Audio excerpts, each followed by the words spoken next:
ਪੰਜ ਧੀਆਂ ਦੀ ਮਾਂ ਬਣਨਾ ਕੋਈ ਮਾਮੂਲੀ ਗੱਲ ਨਹੀਂ ਹੁੰਦੀ, ਪਰ ਸਭ ਤੋਂ ਵੱਧ ਮੁਸੀਬਤ ਉਦੋਂ ਵੱਧ ਜਾਂਦੀ ਹੈ ਜਦੋਂ ਪਤੀ ਆਪ ਹੀ ਆਪਣੀਆਂ ਧੀਆਂ ਨਾਲ ਨਫ਼ਰਤ ਕਰਦਾ ਹੈ।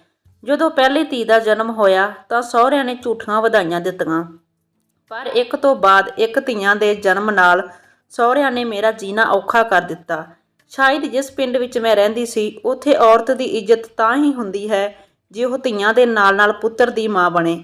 ਜਦੋਂ ਮੇਰੀ ਚੌਥੀ ਧੀ ਦਾ ਜਨਮ ਹੋਇਆ ਤਾਂ ਮੇਰੇ ਪਤੀ ਨੇ ਉਸ ਨੂੰ ਵੇਖਣਾ ਹੀ ਵਿਅਰਥ ਸਮਝਿਆ ਤੇ ਮੇਰੀ ਸੱਸ ਮੈਨੂੰ ਹਸਪਤਾਲ ਵਿੱਚ ਇਕੱਲਾ ਛੱਡ ਕੇ ਘਰ ਵਾਪਸ ਆ ਗਈ। ਜਦੋਂ ਮੇਰੀ ਤਬੀਅਤ ਠੀਕ ਹੋ ਗਈ ਤਾਂ ਮੈਂ ਆਪ ਫੁੱਲ ਵਰਗੀ ਆਪਣੀ ਧੀ ਨਾਲ ਘਰ ਵੱਲ ਤੁਰ ਪਈ। ਜਦੋਂ ਮੈਂ ਹਸਪਤਾਲ ਤੋਂ ਬਾਹਰ ਨਿਕਲੀ ਤਾਂ ਬਾਹਰ ਇੱਕ ਗਰੀਬ ਬਜ਼ੁਰਗ ਔਰਤ ਬੈਠੀ ਸੀ, ਜੋ ਮੈਨੂੰ ਦੇਖ ਕੇ ਖੁਸ਼ ਹੋ ਗਈ ਤੇ ਬੱਚੀ ਨੂੰ ਮੰਗਣ ਲੱਗੀ। ਜਦੋਂ ਮੈਂ ਬੱਚੀ ਨੂੰ ਦਿੱਤਾ ਤਾਂ ਉਸਨੇ ਕਿਹਾ, ਚਿੰਤਾ ਨਾ ਕਰੋ, ਇੱਕ ਦਿਨ ਤੁਹਾਡਾ ਪਤੀ ਤੁਹਾਨੂੰ ਜ਼ਰੂਰ ਸਵੀਕਾਰ ਕਰੇਗਾ। ਮੈਂ ਥੋੜਾ ਜਿਹਾ ਮੁਸਕਰਾਈ। ਘਰ ਆਉਂਦਿਆਂ ਹੀ ਮੇਰੇ ਤੇ ਮੁਸੀਬਤ ਆ ਗਈ। ਪਤੀ ਨੇ ਥੱਪੜ ਮਾਰ ਕੇ ਮੇਰਾ ਸਵਾਗਤ ਕੀਤਾ। ਸੱਸ ਨੇ ਮੇਰੀ ਧੀ ਨੂੰ ਮੇਰੇ ਕੋਲੋਂ ਖੋਹ ਕੇ ਸੁੱਟਣ ਦੇ ਅੰਦਾਜ਼ ਵਿੱਚ ਮੰਜੇ ਤੇ ਪਾ ਦਿੱਤਾ ਤੇ ਕੰਮ ਕਰਨ ਲਈ ਕਹਿਣ ਲੱਗੀ। ਮੇਰੀ ਜਠਾਣੀ, ਜੋ 3 ਮੁੰਡਿਆਂ ਦੀ ਮਾਂ ਸੀ, ਉਹ ਹਰ ਗੱਲ ਤੇ ਮੁੰਡਿਆਂ ਦੀ ਮਾਂ ਹੋਣ ਦਾ ਮਾਣ ਕਰਦੀ ਸੀ। ਮੈਂ ਚੁੱਪਚਾਪ ਸਬਰ ਦੇ ਘੁੱਟ ਭਰ ਲੈਂਦੀ। ਜ਼ਿੰਦਗੀ ਇਸੇ ਤਰ੍ਹਾਂ ਲੰਘਣ ਲੱਗੀ। ਮੇਰੀਆਂ ਧੀਆਂ ਨੂੰ ਪਿਤਾ ਦਾਦੀ ਦਾ ਪਿਆਰ ਨਹੀਂ ਮਿਲਿਆ। ਮੈਂ ਅਕਸਰ ਸੋਚਦੀ ਸੀ ਕਿ ਧੀਆਂ ਵੀ ਰੱਬ ਨੇ ਬਣਾਈਆਂ ਹਨ। ਸਭ ਕੁਝ ਰੱਬ ਦੇ ਹੱਥ ਵਿੱਚ ਹੁੰਦਾ ਹੈ। ਉਹ ਜਿਸ ਨੂੰ ਚਾਹੇ ਪੁੱਤਰ ਦੇਵੇ, ਜਿਸ ਨੂੰ ਚਾਹੇ ਧੀ ਦੇਵੇ। ਫਿਰ ਇਸ ਵਿੱਚ ਔਰਤ ਨੂੰ ਦੋਸ਼ੀ ਕਿਉਂ ਠਹਿਰਾਇਆ ਜਾਂਦਾ ਹੈ? ਸਮਾਂ ਹੌਲੀ-ਹੌਲੀ ਲੰਘਦਾ ਗਿਆ ਤੇ ਮੈਂ ਦੁਬਾਰਾ ਗਰਭਵਤੀ ਹੋ ਗਈ। 4 ਧੀਆਂ ਤੋਂ ਬਾਅਦ ਹੁਣ ਮੇਰੀ ਵੀ ਇਹੀ ਸੋਚ ਸੀ ਕਿ ਰੱਬ ਮੈਨੂੰ ਪੁੱਤਰ ਦੇਵੇ, ਤਾਂ ਕਿ ਇਸ ਵਾਰ ਮੈਂ ਆਪਣੀ ਸੱਸ ਤੇ ਪਤੀ ਦੇ ਭਰੋਸੇ ਤੇ ਪੂਰੀ ਤਰ੍ਹਾਂ ਖਰੀ ਉਤਰ ਸਕਾਂ। ਜਿਵੇਂ-ਜਿਵੇਂ ਸਮਾਂ ਬੀਤਦਾ ਗਿਆ, ਮੇਰਾ ਡਰ ਵੱਧਦਾ ਗਿਆ। ਮੇਰੇ ਪਤੀ ਮੁੰਬਈ ਕੰਮ ਕਰਦੇ ਸਨ। ਇਸ ਵਾਰ ਉਹਨਾਂ ਨੇ ਮੈਨੂੰ ਸਾਫ਼ ਕਿਹਾ ਸੀ, ਜੇਕਰ ਤੂੰ ਇਸ ਵਾਰ ਵੀ ਲੜਕੀ ਨੂੰ ਜਨਮ ਦਿੱਤਾ ਤਾਂ ਮੈਂ ਤੁਹਾਨੂੰ ਤਲਾਕ ਦੇ ਦਿਆਂਗਾ। ਉਸ ਦੀ ਧਮਕੀ ਨਾਲ ਮੇਰਾ ਸਰੀਰ ਕੰਬਣ ਲੱਗਾ। ਮੈਂ ਸਾਰਾ ਦਿਨ ਰੋਂਦੀ ਰਹਿੰਦੀ ਤੇ ਰੱਬ ਅੱਗੇ ਅਰਦਾਸ ਕਰਦੀ ਰਹਿੰਦੀ, ਪਰ ਸ਼ਾਇਦ ਮੇਰੀਆਂ ਮੁਸੀਬਤਾਂ ਹਜੇ ਖਤਮ ਨਹੀਂ ਹੋਈਆਂ ਸਨ। ਉਸ ਰਾਤ ਹਸਪਤਾਲ ਵਿੱਚ ਜਦੋਂ ਮੈਨੂੰ ਹੋਸ਼ ਆਈ ਤਾਂ ਨਰਸ ਮੇਰੇ ਸਿਰ ਕੋਲ ਖੜੀ ਸੀ। ਮੈਨੂੰ ਹੋਸ਼ ਵਿੱਚ ਆਉਂਦਿਆਂ ਦੇਖ ਕੇ ਮੁਸਕਰਾਉਂਦੀ ਹੋਈ ਬੋਲੀ, ਮੁਬਾਰਕ ਹੋ, ਤੁਸੀਂ ਇੱਕ ਪਿਆਰੀ ਧੀ ਨੂੰ ਜਨਮ ਦਿੱਤਾ ਹੈ। ਉਸ ਦੇ ਬੋਲਾਂ ਨੇ ਮੈਨੂੰ ਸਦਮੇ ਵਿੱਚ ਪਾ ਦਿੱਤਾ ਸੀ। ਮੇਰੀਆਂ ਅੱਖਾਂ ਵਿੱਚੋਂ ਹੰਝੂ ਵਹਿ ਰਹੇ ਸਨ। ਇੱਕ ਵਾਰ ਫਿਰ ਮੈਨੂੰ ਤੇ ਮੇਰੀ ਧੀ ਨੂੰ ਇੱਕ ਖਤਰਨਾਕ ਪਾਪ ਦੀ ਸਜ਼ਾ ਮਿਲਣ ਵਾਲੀ ਸੀ। ਮੇਰਾ ਦਿਲ ਚਾਹੁੰਦਾ ਸੀ ਕਿ ਮੇਰੀ ਸਾਹ ਇੱਥੇ ਹੀ ਰੁਕ ਜਾਵੇ ਤੇ ਮੈਂ ਇਸ ਮੁਸੀਬਤ ਤੋਂ ਬਚ ਜਾਵਾਂ, ਪਰ ਇਹ ਸੰਭਵ ਨਹੀਂ ਸੀ। ਉਹ ਛੋਟੀ ਗੁੱਡੀ ਰੋ ਰਹੀ ਸੀ ਤੇ ਮੈਂ ਉਸ ਨੂੰ ਜੱਫੀ ਪਾ ਕੇ ਰੋ ਰਹੀ ਸੀ। ਕਾਸ਼ ਉਹ ਕਿਸੇ ਹੋਰ ਦੇ ਘਰ ਜਨਮ ਲੈ ਲੈਂਦੀ ਤੇ ਇੱਥੇ ਪੁੱਤ ਦਾ ਚਿਹਰਾ ਮੇਰੀ ਗੋਦੀ ਵਿੱਚ ਪਾ ਦਿੱਤਾ ਜਾਂਦਾ, ਪਰ ਮੈਂ ਰੱਬ ਦੀ ਰਜ਼ਾ ਵਿੱਚ ਸਹਿਮਤ ਸੀ। ਇਹ 5 ਫੁੱਲ ਮੇਰੇ ਲਈ ਮੇਰੀ ਜਾਨ ਨਾਲੋਂ ਵੱਧ ਅਹਿਮ ਸਨ, ਪਰ ਹੁਣ ਮੈਂ ਆਪਣੇ ਪਤੀ ਤੇ ਸੱਸ ਤੋਂ ਤੰਗ ਆ ਚੁੱਕੀ ਸੀ। ਹਸਪਤਾਲ ਦੇ ਬਾਹਰ ਬੈਠੀ ਔਰਤ ਨੇ ਮੇਰੀ ਹਾਲਤ ਦੇਖ ਕੇ ਇਸ ਵਾਰ ਬੱਚੀ ਦੀ ਮੰਗ ਨਹੀਂ ਕੀਤੀ, ਸਗੋਂ ਮੇਰੇ ਲਈ ਅਰਦਾਸ ਕੀਤੀ ਤੇ ਕਿਹਾ ਕਿ ਰੱਬ ਤੋਂ ਆਸ ਕਦੇ ਨਾ ਛੱਡੋ, ਬਹੁਤ ਜਲਦੀ ਤੁਹਾਡੇ ਦਿਨ ਬਦਲ ਜਾਣਗੇ। ਮੈਂ ਆਪਣੇ ਦਿਲ ਵਿੱਚ ਦਰਦ ਦਾ ਡੂੰਘਾ ਸਾਹ ਲੈਂਦਿਆਂ ਆਪਣਾ ਸਿਰ ਹਿਲਾਇਆ। ਰਾਤ ਦੇ 9 ਵੱਜ ਚੁੱਕੇ ਸਨ। ਜਦੋਂ ਮੈਂ ਰਿਕਸ਼ੇ ਵਿੱਚ ਘਰ ਪਹੁੰਚੀ, ਮੇਰਾ ਸਰੀਰ ਕੰਬ ਰਿਹਾ ਸੀ। ਮੈਂ ਦਰਵਾਜ਼ੇ ਕੋਲ ਜਾਣ ਦੀ ਹਿੰਮਤ ਕੀਤੀ। 1 ਵਾਰ 2 ਵਾਰ, ਇੱਥੋਂ ਤੱਕ ਕਿ 1 ਘੰਟਾ ਵੀ ਲੰਘ ਗਿਆ ਸੀ, ਪਰ ਕਿਸੇ ਨੇ ਆ ਕੇ ਦਰਵਾਜ਼ਾ ਨਹੀਂ ਖੋਲ੍ਹਿਆ। ਅੰਦਰੋਂ ਮੇਰੀਆਂ ਧੀਆਂ ਦੇ ਰੋਣ ਦੀ ਆਵਾਜ਼ ਆ ਰਹੀ ਸੀ। ਹਨੇਰਾ ਬਹੁਤ ਹੋ ਚੁੱਕਾ ਸੀ, ਪਰ ਕਿਸੇ ਨੇ ਦਰਵਾਜ਼ਾ ਨਹੀਂ ਖੋਲ੍ਹਿਆ। ਮੈਂ ਵੀ ਦਰਵਾਜ਼ੇ ਕੋਲ ਬੈਠੀ ਰੋ ਰਹੀ ਸੀ। ਅੱਧੀ ਰਾਤ ਨੂੰ ਮੈਂ ਦਰਵਾਜ਼ਾ ਖੁੱਲ੍ਹਣ ਦੀ ਆਵਾਜ਼ ਸੁਣੀ। ਮੈਂ ਝੱਟ ਉੱਠ ਕੇ ਖੜੀ ਹੋ ਗਈ। ਦਰਵਾਜ਼ਾ ਮੇਰੀ ਵੱਡੀ ਧੀ ਨੇ ਖੋਲ੍ਹਿਆ ਸੀ। ਮੈਂ ਤੁਰੰਤ ਅੰਦਰ ਆਈ ਤੇ ਉਸ ਨੂੰ ਜੱਫੀ ਪਾ ਕੇ ਰੋਣ ਲੱਗ ਪਈ। ਮੇਰੀ ਗੈਰ ਮੌਜੂਦਗੀ ਵਿੱਚ ਪਤਾ ਨਹੀਂ ਚਾਰਾਂ ਨੇ ਕਿਹੜੇ ਜ਼ੁਲਮ ਬਰਦਾਸ਼ਤ ਕੀਤੇ ਹੋਣਗੇ। ਮੇਰਾ ਪਤੀ ਬੇਖਬਰ ਸੌਂ ਰਿਹਾ ਸੀ। ਮੈਂ ਵੀ ਚੁੱਪਚਾਪ ਆਪਣੀ 5ਵੀਂ ਧੀ ਨਾਲ ਕਮਰੇ ਵਿੱਚ ਸੌਂ ਗਈ।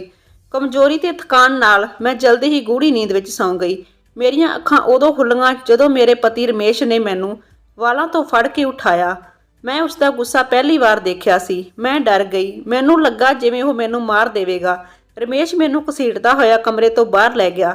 ਇਹ ਵੇਖ ਕੇ ਮੇਰੀਆਂ ਧੀਆਂ ਰੋਣ ਲੱਗ ਪਈਆਂ, ਜਦ ਕਿ ਸੱਸ ਨੇ ਉਹਨਾਂ ਨੂੰ ਝਿੜਕ ਕੇ ਚੁੱਪ ਕਰਾਉਣਾ ਸ਼ੁਰੂ ਕਰ ਦਿੱਤਾ।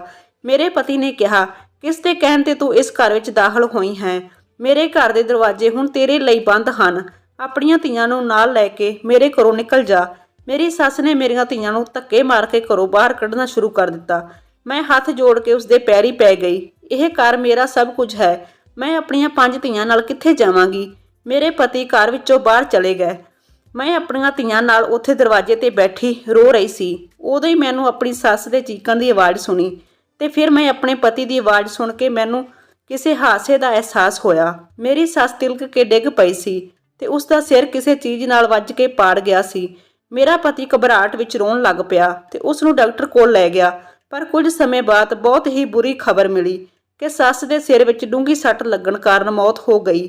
ਭਾਵੇਂ ਮੇਰੇ ਪਤੀ ਨੇ ਮੇਰੇ ਨਾਲ ਤੇ ਮੇਰੀਆਂ ਧੀਆਂ ਨਾਲ ਚੰਗਾ ਸਲੂਕ ਨਹੀਂ ਕੀਤਾ, ਪਰ ਉਸ ਸਮੇਂ ਉਸ ਨੂੰ ਮੁਸੀਬਤ ਵਿੱਚ ਵੇਖ ਕੇ ਮੈਂ ਉਸ ਦਾ ਦੁੱਖ ਸਾਂਝਾ ਕਰਨ ਲੱਗ ਪਈ। ਦੂਰੋਂ ਦੂਰੋਂ ਰਿਸ਼ਤੇਦਾਰ ਆ ਰਹੇ ਸਨ, ਇਸੇ ਕਰਕੇ ਮੇਰੇ ਪਤੀ ਨੇ ਮੈਨੂੰ ਦੁਬਾਰਾ ਘਰ ਛੱਡਣ ਦੀ ਗੱਲ ਨਹੀਂ ਕੀਤੀ। ਸਮਾਂ ਬੀਤਦਾ ਗਿਆ ਤੇ ਰਮੇਸ਼ ਦਾ ਵਿਹਾਰ ਪਹਿਲਾਂ ਨਾਲੋਂ ਬਿਹਤਰ ਹੋ ਗਿਆ। ਲੋੜ ਪੈਣ ਤੇ ਉਹ ਮੇਰੇ ਨਾਲ ਗੱਲਾਂ ਕਰਦਾ ਸੀ, ਪਰ ਆਪਣੀਆਂ ਧੀਆਂ ਨੂੰ ਇੱਕ ਨਜ਼ਰ ਵੀ ਵੇਖਣ ਦੀ ਖੇਚਲ ਨਹੀਂ ਕਰਦਾ ਸੀ। ਮੈਂ ਨੋਟ ਕੀਤਾ ਕਿ ਉਹ ਹੁਣ ਦੂਜੀਆਂ ਔਰਤਾਂ ਵਿੱਚ ਵਧੇਰੇ ਦਿਲਚਸਪੀ ਰੱਖਦਾ ਹੈ। ਹੁਣ ਮੇਰੇ ਸਿਰ ਤੇ ਇੱਕ ਹੋਰ ਖਤਰਾ ਆ ਗਿਆ। ਅਜਿਹਾ ਨਾ ਹੋਵੇ ਕਿ ਉਹ ਪੁੱਤਰ ਦੀ ਇੱਛਾ ਵਿੱਚ ਦੂਜੀ ਵਾਰ ਵਿਆਹ ਕਰਵਾ ਲਵੇ।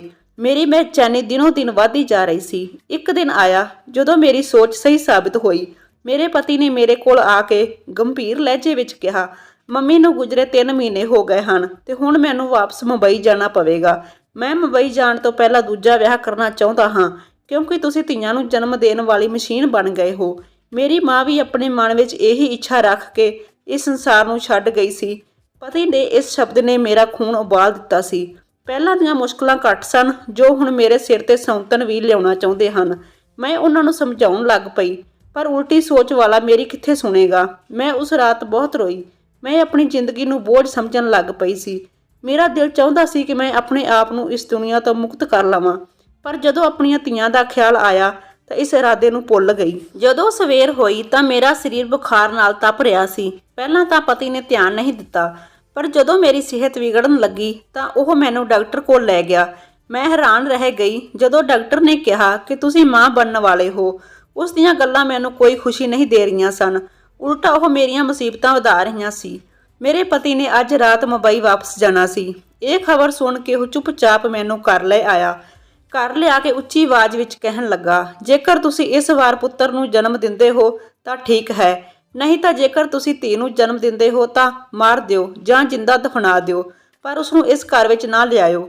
ਜੇਕਰ ਮੇਰੇ ਸ਼ਬਦਾਂ ਦੇ ਵਿਰੁੱਧ ਗਈ ਤਾਂ ਮੈਂ ਤੁਹਾਡੀਆਂ 5 ਧੀਆਂ ਨੂੰ ਅਜਿਹੀ ਥਾਂ ਭੇਜਾਂਗਾ ਜਿੱਥੋਂ ਤੁਸੀਂ ਉਹਨਾਂ ਨੂੰ ਦੁਬਾਰਾ ਕਦੇ ਨਹੀਂ ਮਿਲ ਸਕੋਗੇ। ਮੈਂ ਆਪਣੇ ਪਤੀ ਦੀ ਸ਼ਰਤ ਸੁਣ ਕੇ ਦੰਗ ਰਹਿ ਗਈ। ਰਮੇਸ਼ ਮੁੰਬਈ ਚਲਾ ਗਿਆ ਸੀ। ਮੈਂ ਡਰ ਵਿੱਚ ਜੀ ਰਹੀ ਸੀ। ਜਿਉਂ-ਜਿਉਂ ਸਮਾਂ ਨੇੜੇ ਆ ਰਿਹਾ ਸੀ, ਮੇਰਾ ਦਿਲ ਧੜਕ ਰਿਹਾ ਸੀ। ਮੈਂ ਹਰ ਵੇਲੇ ਅਰਦਾਸ ਕਰਦੀ ਸੀ ਕਿ ਇਸ ਵਾਰ ਮੈਨੂੰ ਪੁੱਤਰ ਮਿਲ ਜਾਵੇ। ਮੇਰੇ ਘਰ ਇੱਕ ਹੋਰ ਧੀ ਦੇ ਹੋਣ ਦਾ ਮਤਲਬ ਕਿ ਬਾਕੀ 5 ਧੀਆਂ ਨੂੰ ਵੀ ਗਵਾ ਦੇਣਾ ਸੀ। ਮੈਂ ਕਿਸੇ ਵੀ ਤਰ੍ਹਾਂ ਛੋਟੀ ਜਿਹੀ ਜਾਨ ਨੂੰ ਮੌਤ ਦੇ ਘਾਟ ਨਹੀਂ ਉਤਾਰ ਸਕਦੀ ਸੀ। ਸਮਾਂ ਬੀਤ ਗਿਆ ਤੇ ਮੈਂ ਰੱਬ ਅੱਗੇ ਅਰਦਾਸ ਕਰਕੇ ਹਸਪਤਾਲ ਚਲੀ ਗਈ। ਇਸ ਵਾਰ ਮੈਨੂੰ ਸਿਰਫ ਇੱਕ ਪੁੱਤਰ ਚਾਹੀਦਾ ਸੀ, ਪਰ ਸ਼ਾਇਦ ਰੱਬ ਨੂੰ ਕੁਝ ਹੋਰ ਹੀ ਮਨਜ਼ੂਰ ਸੀ। ਇੱਕ ਵਾਰ ਫਿਰ ਮੈਂ ਇੱਕ ਧੀ ਨੂੰ ਜਨਮ ਦਿੱਤਾ। ਮੈਂ ਆਪਣੇ ਪਤੀ ਦੇ ਫੋਨ ਨੂੰ ਵਾਰ-ਵਾਰ ਕੱਟ ਰਹੀ ਸੀ। ਮੈਂ ਉਸ ਨੂੰ ਕੀ ਕਹਾਂਗੀ ਕਿ ਤੁਸੀਂ 6ਵੀਂ ਧੀ ਦੇ ਬਾਪ ਬਣ ਗਏ ਹੋ। ਇਹ ਮੇਰੇ ਲਈ ਬਿਲਕੁਲ ਵੀ ਆਸਾਨ ਨਹੀਂ ਸੀ। ਹੁਣ ਮੈਂ ਦਿਲ ਤੇ ਪੱਥਰ ਰੱਖ ਕੇ ਫੈਸਲਾ ਕਰ ਲਿਆ ਸੀ, ਮੈਂ ਇਸ ਧੀ ਨੂੰ ਆਪਣੇ ਨਾਲ ਨਹੀਂ ਲੈ ਕੇ ਜਾਵਾਂਗੀ। ਮੈਂ ਇਸ ਮਾਸੂਮ ਬੱਚੇ ਨੂੰ ਮਾਰਨ ਬਾਰੇ ਸੋਚ ਵੀ ਨਹੀਂ ਸਕਦੀ ਸੀ ਤੇ ਨਾ ਹੀ ਇਸ ਨੂੰ ਜਿੰਦਾ ਦਫਨ ਕਰ ਸਕਦੀ ਸੀ। ਮੈਨੂੰ ਕੋਈ ਰਸਤਾ ਲੱਭਣਾ ਪੈਣਾ ਸੀ, ਜੋ ਸ਼ਾਇਦ ਮੇਰੇ ਲਈ ਦੁਨੀਆ ਦਾ ਸਭ ਤੋਂ ਮੁਸ਼ਕਲ ਕੰਮ ਸੀ। ਮੈਂ ਹਸਪਤਾਲ ਤੋਂ ਬਾਹਰ ਆ ਗਈ। ਸਾਹਮਣੇ ਉਹੀ ਗਰੀਬ ਬਜ਼ੁਰਗ ਔਰਤ ਬੈਠੀ ਸੀ। ਪਤਾ ਨਹੀਂ ਉਸ ਵੇਲੇ ਮੇਰੇ ਮਨ ਵਿੱਚ ਕੀ ਆਇਆ ਕਿ ਮੈਂ ਉਸ ਗਰੀਬ ਔਰਤ ਨੂੰ ਆਪਣੇ ਨਾਲ ਲੈ ਕੇ ਹਸਪਤਾਲ ਤੋਂ ਦੂਰ ਕਿਸੇ ਹੋਰ ਥਾਂ ਚਲੀ ਗਈ। ਉਹ ਔਰਤ ਹੈਰਾਨ ਸੀ, ਪਰ ਮੇਰੀ ਗੱਲ ਸੁਣ ਕੇ ਉਹ ਮੇਰੇ ਵੱਲ ਵੇਖਣ ਲੱਗ ਪਈ। ਥੋੜ੍ਹੀ ਦੇਰ ਦੀ ਚੁੱਪ ਤੋਂ ਬਾਅਦ ਉਸਨੇ ਹਾਂ ਵਿੱਚ ਸਿਰ ਹਿਲਾਇਆ ਤੇ ਮੇਰੀ ਧੀ ਨੂੰ ਆਪਣੀ ਗੋਦੀ ਵਿੱਚ ਚੁੱਕ ਲਿਆ। ਮੇਰਾ ਦਿਲ ਉਸ ਸਮੇਂ ਟੁਕੜਿਆਂ ਵਿੱਚ ਟੁੱਟ ਗਿਆ ਸੀ। ਮਾਂ ਲਈ ਆਪਣੇ ਬੱਚੇ ਨੂੰ ਆਪਣੇ ਤੋਂ ਵੱਖ ਕਰਨਾ ਆਸਾਨ ਨਹੀਂ ਹੁੰਦਾ। ਮੈਂ ਦਿਲ ਤੇ ਪੱਥਰ ਰੱਖ ਕੇ ਘਰ ਵਾਪਸ ਚਲੀ ਗਈ। ਘਰ ਪਹੁੰਚਦੇ ਹੀ ਰਮੇਸ਼ ਦੇ ਫੋਨ ਦੀ ਘੰਟੀ ਵੱਜੀ। ਸ਼ਾਇਦ ਉਹ ਮੇਰੇ ਜਵਾਬ ਦੀ ਉਡੀਕ ਕਰ ਰਿਹਾ ਸੀ। ਮੈਂ ਡਰਦਿਆਂ ਉਸ ਨੂੰ ਕਿਹਾ ਕਿ ਮੈਂ ਧੀ ਨੂੰ ਜਨਮ ਦਿੱਤਾ ਹੈ। ਇਸ ਦੇ ਜਵਾਬ ਵਿੱਚ ਰਮੇਸ਼ ਨੇ ਕੁਝ ਨਹੀਂ ਕਿਹਾ ਤੇ ਫੋਨ ਕੱਟ ਦਿੱਤਾ। ਸਮਾਂ ਬੀਤਦਾ ਗਿਆ ਤੇ ਰਮੇਸ਼ ਨੂੰ 3 ਸਾਲ ਬੀਤ ਗਏ। ਇਸ ਦੌਰਾਨ ਉਹ ਇੱਕ ਵਾਰ ਵੀ ਵਾਪਸ ਨਹੀਂ ਆਇਆ ਤੇ ਨਾ ਹੀ ਉਸਨੇ ਕਦੇ ਮੇਰੇ ਨਾਲ ਗੱਲ ਕਰਨ ਦੀ ਕੋਸ਼ਿਸ਼ ਕੀਤੀ। ਹਰ ਮਹੀਨੇ ਪੈਸੇ ਭੇਜ ਦਿੰਦਾ ਸੀ, ਜਿਸ ਨਾਲ ਮੇਰਾ ਤੇ ਮੇਰੀਆਂ ਧੀਆਂ ਦਾ ਗੁਜ਼ਾਰਾ ਚੱਲਦਾ ਸੀ। ਮੈਨੂੰ ਦੁਬਾਰਾ ਉਹ ਗਰੀਬ ਔਰਤ ਕਦੇ ਨਜ਼ਰ ਨਹੀਂ ਆਈ ਸੀ ਤੇ ਮੇਰੇ ਨਾਲ ਮੇਰੀਆਂ 5 ਧੀਆਂ ਮੌਜੂਦ ਸਨ, ਪਰ ਮੈਂ ਉਸ ਧੀ ਬਾਰੇ ਸੋਚਦੀ ਰਹਿੰਦੀ ਸੀ ਜੋ ਮੈਂ 3 ਸਾਲ ਪਹਿਲਾਂ ਇੱਕ ਗਰੀਬ ਔਰਤ ਨੂੰ ਦੇ ਦਿੱਤੀ ਸੀ। ਹੁਣ ਲੋਕ ਵੱਖੋ ਵੱਖਰੀਆਂ ਗੱਲਾਂ ਕਰਨ ਲੱਗੇ। ਕੁਝ ਨੇ ਕਿਹਾ ਕਿ ਰਮੇਸ਼ ਨੇ ਮੁੰਬਈ ਵਿੱਚ ਕਿਸੇ ਹੋਰ ਔਰਤ ਨਾਲ ਵਿਆਹ ਕਰ ਲਿਆ ਹੈ ਤੇ ਮੇਰੇ ਭਤੀਜੇ ਦੱਸ ਰਹੇ ਸਨ ਕਿ ਰਮੇਸ਼ ਦੀ ਦੂਜੀ ਪਤਨੀ ਦਾ ਇੱਕ ਪੁੱਤਰ ਹੈ। ਉਹਨਾਂ ਲੋਕਾਂ ਦੀਆਂ ਗੱਲਾਂ ਮੈਨੂੰ ਪਰੇਸ਼ਾਨ ਕਰ ਰਹੀਆਂ ਸਨ। ਜਦੋਂ ਵੀ ਮੈਂ ਆਪਣੇ ਪਤੀ ਨੂੰ ਫੋਨ ਕਰਦੀ ਤਾਂ ਉਹ ਮੇਰਾ ਫੋਨ ਨਹੀਂ ਚੁੱਕਦੇ ਸੀ। ਹੁਣ ਤਾਂ ਉਸਨੇ ਪੈਸੇ ਭੇਜਣੇ ਵੀ ਬੰਦ ਕਰ ਦਿੱਤੇ ਸਨ। ਹੁਣ ਭੀਖ ਮੰਗਣ ਦਾ ਸਮਾਂ ਆ ਗਿਆ ਸੀ। ਜਦੋਂ ਘਰ ਦਾ ਸਾਰਾ ਖਾਣ ਪੀਣ ਖਤਮ ਹੋ ਗਿਆ ਤਾਂ ਮੈਂ ਖੁਦ ਕੰਮ ਕਰਨ ਦਾ ਫੈਸਲਾ ਕਰ ਲਿਆ। ਮੈਂ ਜਿੱਥੇ ਵੀ ਕੰਮ ਮੰਗਣ ਜਾਂਦੀ ਸੀ ਤਾਂ ਲੋਕ ਮੇਰਾ ਮਜ਼ਾਕ ਉਡਾਉਂਦੇ ਸਨ ਕਿ ਪਤੀ ਮੁੰਬਈ ਵਿੱਚ ਲੱਖਾਂ ਦੀ ਕਮਾਈ ਕਰ ਰਿਹਾ ਹੈ ਤੇ ਪਤਨੀ ਘਰਾਂ ਵਿੱਚ ਨੌਕਰੀ ਲੱਭ ਰਹੀ ਹੈ। ਪਤੀ ਨੂੰ ਉਡੀਕਦਿਆਂ 18 ਸਾਲ ਬੀਤ ਚੁੱਕੇ ਸਨ। ਮੈਂ ਆਪਣੀਆਂ 3 ਧੀਆਂ ਦਾ ਵਿਆਹ ਕਰ ਦਿੱਤਾ ਸੀ। 18 ਸਾਲ ਮੈਂ ਝਾੜੂ ਪੋਚਾ ਮਾਰ ਕੇ ਆਪਣੀਆਂ ਧੀਆਂ ਦਾ ਪਾਲਣ ਪੋਸ਼ਣ ਕੀਤਾ ਸੀ, ਜਦਕਿ ਪਤੀ ਨੇ ਇਸ ਦੌਰਾਨ ਇੱਕ ਵਾਰ ਵੀ ਪਿੱਛੇ ਮੁੜ ਕੇ ਨਹੀਂ ਵੇਖਿਆ ਸੀ। ਸੋਮਵਾਰ ਦਾ ਦਿਨ ਸੀ, ਜਦੋਂ ਮੈਂ ਪੂਜਾ ਕਰ ਰਹੀ ਸੀ। ਅਚਾਨਕ ਦਰਵਾਜ਼ੇ 'ਤੇ ਦਸਤਕ ਹੋਈ। ਜਦੋਂ ਮੈਂ ਦਰਵਾਜ਼ਾ ਖੋਲ੍ਹਿਆ ਤਾਂ ਮੈਂ ਇੱਕ ਪਲ ਲਈ ਸਦਮੇ ਵਿੱਚ ਚਲੀ ਗਈ। ਮੇਰਾ ਪਤੀ ਰਮੇਸ਼ 18 ਸਾਲ ਬਾਅਦ ਮੇਰੇ ਸਾਹਮਣੇ ਖੜਾ ਸੀ। ਮੈਨੂੰ ਵੇਖ ਕੇ ਉਹ ਥੋੜ੍ਹਾ ਜਿਹਾ ਮੁਸਕਰਾਇਆ ਤੇ ਅੰਦਰ ਆ ਗਿਆ। ਜਿਵੇਂ ਹੀ ਉਹ ਘਰ ਆਇਆ, ਮੇਰੇ ਨਾਲ ਕੋਈ ਗੱਲ ਕੀਤੇ ਬਿਨਾਂ ਉਸਨੇ ਸਿਰਫ ਇੰਨਾ ਹੀ ਕਿਹਾ ਕਿ ਹੁਣ ਮੈਂ ਹਮੇਸ਼ਾ ਲਈ ਕਸ਼ਮੀਰ ਵਾਪਸ ਆ ਗਿਆ ਹਾਂ ਤੇ ਹੁਣ ਸਾਰਾ ਕਾਰੋਬਾਰ ਇੱਥੇ ਹੀ ਕਰਾਂਗਾ। ਮੈਨੂੰ ਹੈਰਾਨੀ ਹੋਈ ਜਦੋਂ ਉਸਨੇ ਕਿਹਾ ਕਿ ਉਹ ਪਿਛਲੇ 2 ਮਹੀਨਿਆਂ ਤੋਂ ਕਸ਼ਮੀਰ ਆਇਆ ਹੋਇਆ ਹੈ। ਮੈਂ ਚੁੱਪਚਾਪ ਉਹਦੀਆਂ ਗੱਲਾਂ ਸੁਣਦੀ ਰਹੀ। ਉਸਨੇ ਬੈਗ ਵਿੱਚੋਂ ਕੱਪੜੇ ਕੱਢੇ ਤੇ ਫਰੈਸ਼ ਹੋਣ ਲਈ ਚਲਾ ਗਿਆ। 18 ਸਾਲਾਂ ਵਿੱਚ ਮੈਨੂੰ ਰਮੇਸ਼ ਤੋਂ ਬਿਨਾਂ ਰਹਿਣ ਦੀ ਆਦਤ ਪੈ ਗਈ ਸੀ, ਪਰ ਤਕਲੀਫ ਉਦੋਂ ਹੋਈ ਜਦੋਂ ਉਸਨੇ ਆ ਕੇ ਇੱਕ ਵਾਰ ਵੀ ਆਪਣੀਆਂ ਧੀਆਂ ਬਾਰੇ ਨਹੀਂ ਪੁੱਛਿਆ ਤੇ ਨਾ ਹੀ ਮੈਨੂੰ ਪੁੱਛਿਆ ਕਿ ਇਹਨਾਂ 18 ਸਾਲਾਂ ਵਿੱਚ ਧੀਆਂ ਦਾ ਕਿਵੇਂ ਪਾਲਣ ਪੋਸ਼ਣ ਕੀਤਾ। ਸ਼ਾਇਦ ਇੱਥੇ ਵੀ ਮੈਨੂੰ ਹੀ ਸਬਰ ਕਰਨਾ ਪਿਆ ਸੀ। ਰਮੇਸ਼ ਨੇ ਬਾਹਰ ਆ ਕੇ ਅਜਿਹਾ ਸ਼ਬਦ ਬੋਲਿਆ ਕਿ ਉਸਨੂੰ ਸੁਣ ਕੇ ਮੇਰਾ ਸਾਹ ਰੁਕ ਗਿਆ। ਉਹ ਕਹਿਣ ਲੱਗਾ ਕਿ ਉਸਨੂੰ ਇੱਕ ਕੁੜੀ ਪਸੰਦ ਆਈ ਹੈ। ਉਸਦਾ ਨਾਂ ਰਾਣੀ ਹੈ ਤੇ ਅਗਲੇ ਸੋਮਵਾਰ ਉਸਦਾ ਰਾਣੀ ਨਾਲ ਵਿਆਹ ਹੈ। ਉਹ ਮੈਨੂੰ ਦੱਸ ਕੇ ਘਰੋਂ ਚਲਾ ਗਿਆ ਸੀ। ਮੈਂ ਉਸਨੂੰ ਜਾਂਦਾ ਵੇਖਦੀ ਰਹੀ ਕਿ ਕੋਈ ਇਸ ਹੱਦ ਤੱਕ ਵੀ ਲਾਪਰਵਾਹ ਹੋ ਸਕਦਾ ਹੈ ਕਿ ਉਸਦੀਆਂ ਧੀਆਂ ਉਸਦੇ ਪਿਆਰ ਲਈ ਤਰਸਦੀਆਂ ਸਨ, ਪਰ ਉਸਨੇ ਪਰਵਾਹ ਨਹੀਂ ਕੀਤੀ ਸੀ। ਸੋਮਵਾਰ ਵੀ ਆ ਗਿਆ। ਘਰ ਨੂੰ ਦੁਲਹਨ ਵਾਂਗ ਸਜਾਇਆ ਗਿਆ ਸੀ। ਮੇਰੀਆਂ ਧੀਆਂ ਚੁੱਪਚਾਪ ਇੱਕ ਕਮਰੇ ਵਿੱਚ ਬੈਠ ਗਈਆਂ। ਉਹਨਾਂ ਨੂੰ ਇਸ ਵਿਆਹ ਵਿੱਚ ਕੋਈ ਦਿਲਚਸਪੀ ਨਹੀਂ ਸੀ। ਰਮੇਸ਼ ਬਹੁਤ ਖੁਸ਼ ਸੀ। ਉਸਨੇ ਮੈਨੂੰ ਦੱਸਣਾ ਸ਼ੁਰੂ ਕਰ ਦਿੱਤਾ ਕਿ ਰਾਣੀ ਆਪਣੀ ਮਾਂ ਨਾਲ ਇੱਥੇ ਆ ਰਹੀ ਹੈ। ਇੱਥੇ ਉਹ ਵਿਆਹ ਕਰਨਗੇ ਤੇ ਫਿਰ ਅਗਲੇ ਹਫ਼ਤੇ ਮੈਂ ਰਾਣੀ ਨਾਲ ਮੁੰਬਈ ਵਾਪਸ ਚਲਾ ਜਾਵਾਂਗਾ। ਮੇਰਾ ਸਬਰ ਹੁਣ ਖਤਮ ਹੋ ਗਿਆ ਸੀ, ਪਰ ਮੇਰਾ ਸਭ ਤੋਂ ਵਧੀਆ ਜਵਾਬ ਚੁੱਪ ਰਹਿਣਾ ਸੀ। ਜਦੋਂ ਮੈਂ ਚੁੱਪਚਾਪ ਸਿਰ ਝੁਕਾ ਕੇ ਉਸਦੇ ਕਮਰੇ ਵਿੱਚ ਗਈ ਤਾਂ ਉਹ ਕੁੜੀ ਮੇਰੇ ਸਾਹਮਣੇ ਬੈਠੀ ਸੀ, ਜਿਸ ਨਾਲ ਰਮੇਸ਼ ਦਾ ਵਿਆਹ ਹੋਣ ਵਾਲਾ ਸੀ। ਉਸ ਨੂੰ ਵੇਖ ਕੇ ਮੇਰੇ ਪੈਰਾਂ ਹੇਠੋਂ ਜ਼ਮੀਨ ਨਿਕਲ ਗਈ। ਉਸ ਕੁੜੀ ਦੀ ਉਮਰ 17-18 ਸਾਲ ਦੀ ਸੀ, ਜੋ ਵਾਰ-ਵਾਰ ਮੇਰੇ ਵੱਲ ਵੇਖ ਰਹੀ ਸੀ। ਦੂਜੇ ਪਾਸੇ ਮੇਰਾ ਪਤੀ ਉਸ ਲੜਕੀ ਦੀ ਮਾਂ ਨੂੰ ਪੈਸੇ ਫੜਾਉਂਦੇ ਹੋਏ ਪਤਾ ਨਹੀਂ ਕੀ ਗੱਲ ਕਰ ਰਿਹਾ ਸੀ। ਅੱਜ ਪੈਸਿਆਂ ਦੇ ਲਾਲਚ ਵਿੱਚ ਇੱਕ ਔਰਤ ਨੂੰ ਮਾਸੂਮ ਬੱਚੀ ਦਾ ਮੂੰਹ ਨਹੀਂ ਦਿਸ ਰਿਹਾ ਸੀ। ਫਿਰ ਰਮੇਸ਼ ਦੇ ਮੋਬਾਈਲ ਦੀ ਘੰਟੀ ਵੱਜੀ ਤੇ ਉਹ ਚੁੱਪਚਾਪ ਕਮਰੇ ਤੋਂ ਬਾਹਰ ਚਲਾ ਗਿਆ। ਜਦੋਂ ਮੈਂ ਉਸ ਕੁੜੀ ਦੀ ਮਾਂ ਨੂੰ ਵੇਖਿਆ ਤਾਂ ਮੈਨੂੰ ਲੱਗਾ ਕਿ ਉਸ ਨੂੰ ਪਹਿਲਾਂ ਕਿਤੇ ਮਿਲ ਚੁੱਕੀ ਹਾਂ, ਪਰ ਕਿੱਥੇ ਇਹ ਯਾਦ ਨਹੀਂ ਆ ਰਿਹਾ ਸੀ। ਉਹ ਔਰਤ ਵੀ ਵਾਰ-ਵਾਰ ਮੇਰੇ ਵੱਲ ਵੇਖ ਰਹੀ ਸੀ। ਮੈਂ ਆਪਣੇ ਮਨ 'ਤੇ ਜ਼ੋਰ ਦੇ ਕੇ ਤੇਜ਼ੀ ਨਾਲ ਕਮਰੇ ਤੋਂ ਬਾਹਰ ਆ ਗਈ। ਪੰਡਿਤ ਆ ਗਏ ਸਨ। ਫਿਰ ਮੇਰੇ ਮਨ ਵਿੱਚ ਖਿਆਲ ਆਇਆ ਤੇ ਮੇਰੇ ਹੋਸ਼ ਉੱਡ ਗਏ। ਹੁਣ ਕਿਹੋ ਜਿਹੀ ਮੁਸੀਬਤ ਟੁੱਟਣੀ ਸੀ। ਮੇਰਾ ਸਰੀਰ ਸੁੰਨ ਹੋਣਾ ਸ਼ੁਰੂ ਹੋ ਗਿਆ ਸੀ। ਫਿਰ ਮੈਂ ਅੰਦਰ ਆਈ ਤੇ ਜਾ ਕੇ ਰਾਣੀ ਦੀ ਮਾਂ ਨੂੰ ਫੜ ਕੇ ਆਪਣੇ ਸਾਹਮਣੇ ਕਰ ਲਿਆ ਤੇ ਮੈਂ ਉਸ ਨੂੰ ਵੇਖ ਕੇ ਕਿਹਾ, ਤੁਸੀਂ ਉਹੀ ਔਰਤ ਹੋ ਜਿਸ ਨੂੰ ਮੈਂ ਆਪਣੀ ਧੀ ਦਿੱਤੀ ਸੀ। ਮੇਰੀ ਗੱਲ ਸੁਣ ਕੇ ਉਹ ਔਰਤ ਹੱਕੀ ਬੱਕੀ ਰਹਿ ਗਈ ਤੇ ਕਹਿਣ ਲੱਗੀ, ਹਾਂ ਮੈਂ ਉਹੀ ਹਾਂ, ਪਰ ਤੁਸੀਂ ਕੌਣ ਹੋ? ਰਮੇਸ਼ ਸਵਾਲੀਆਂ ਨਜ਼ਰਾਂ ਨਾਲ ਸਾਡੇ ਵੱਲ ਵੇਖ ਰਿਹਾ ਸੀ।